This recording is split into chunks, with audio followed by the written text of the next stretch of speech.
Тек кәсіпкерлер емес, елдің маңдайалды қоғам қайраткерлері мен зиялы қауым өкілдері шара Қазақстанның индустриалды инновациялық әлеуетін арттырып, экономиканы ілгері жетелей түсеріне бек сенеді. Есіңізде болса, Біріккен ұлттар ұйымының адам құқықтары жөніндегі комитетіне Қазақстан 193 мемлекеттің ішінен 183 дауыс алып өткен болады. Міне арасы бір-екі аптаның ішінде Қазақстан тағы да 2 жеңіске жетті.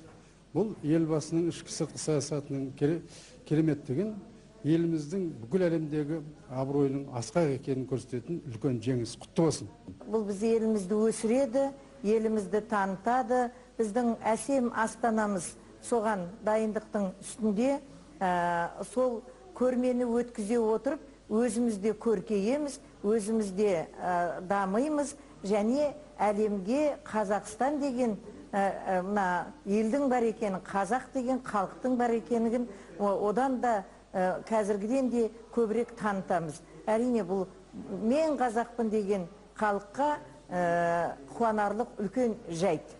Көп көтерген жүк жеңіл болады дейді. Сондай-ақ бұл Қазақстан болып көтеріліп, соны біз бәріміз өзіміз үлесімізді қосып, сол үлестің арқасында елді, жерді танытып атсақ, басқа әлемге, онда басқа дамыған елдермен тереземіз тең болып атса, ол да болса бүгінгі күні біздің еліміздің басына бір жағынан сын болатын болса, екінші жағынан үлкен келген абырой деп ойлаймын.